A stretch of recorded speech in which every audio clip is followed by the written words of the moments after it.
आप सभी को जय मसीह की द बाइबल पोर्शन में आपका स्वागत है। हमारा आज का वचन है न्यायों की पुस्तक 15वां अध्याय।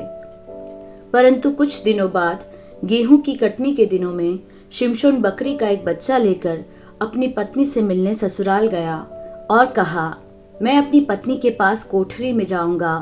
परंतु उसके ससुर ने उसे भीतर जाने से रोका और उसके ससुर ने कहा, मैं सचमुच यह जानता था कि तू उससे बैर ही रखता है, इसलिए मैंने उसका तेरे संगी से विवाह कर दिया। क्या उसकी छोटी बहन उससे सुंदर नहीं है? उसके बदले उसी से विवाह कर ले। शिमशोन ने उन लोगों से कहा, अब चाहे मैं पलिश्तियों की हानि भी करूं, तो भी उनके विषय में निर्दोष ही ठहरूंगा। तब शिमशोन ने जाकर 300 लोमड़ियां पकड़ी और मशाल लेकर 2-2 लोमड़ियों की पूंछ एक साथ बांधी और उनके बीच एक एक मशाल बांधी।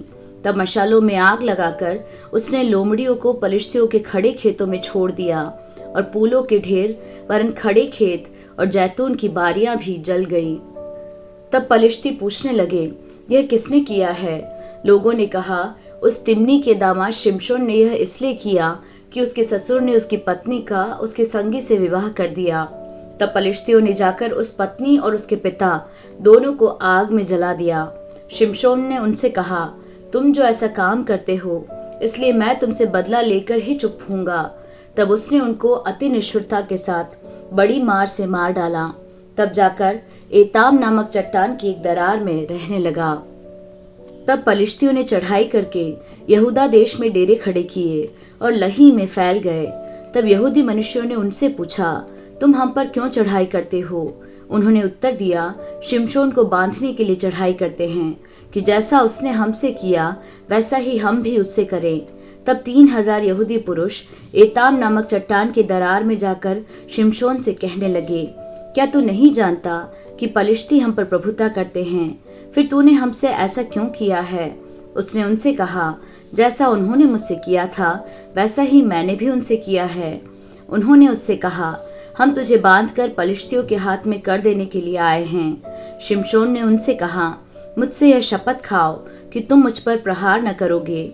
उन्होंने कहा, ऐसा न होगा, हम तुझे बांधकर उनके हाथ में कर देंगे, परंतु तुझे किसी रीति मार न डालेंगे। तब वे उसको 2 नई रस्सियों से बांधकर उस चट्टान में से ले गए। वह लही तक आ गया तो पलिश्ती उसको देखकर ललकारने लगे। तब यहोवा का आत्मा उस पर बल से उतरा और उसकी बाहों की रस्सियां आग में जले हुए सन के समान हो गई और उसके हाथों के बंधन मानो गलकर टूट पड़े। तब उसको गधे के जबड़े की एक नई हड्डी मिली और उसने हाथ बढ़ाकर उसे ले लिया और उससे 1000 पुरुषों को मार डाला। तब शिमशोन ने कहा, गधे के जबड़े की हड्डी से ढेर के ढेर लग गए। गधे के जबड़े की हड्डी ही से मैंने 1000 पुरुषों को मार डाला। जब वह ऐसा कह चुका तब उसने जबड़े की हड्डी फेंक दी और उस स्थान का नाम रामत लही रखा गया।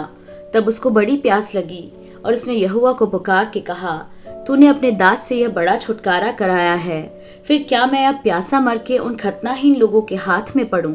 तब परमेश्वर ने लही में ओखली सा गड्ढा कर दिया और उसमें से पानी निकलने लगा। जब शिमशोन ने पिया तब उसके जी में जी आया और वह फिर ताजा दम हो गया। इस कारण उस सोते का नाम एन हक्कोरे रखा गया। वह आज के दिन तक लही में है।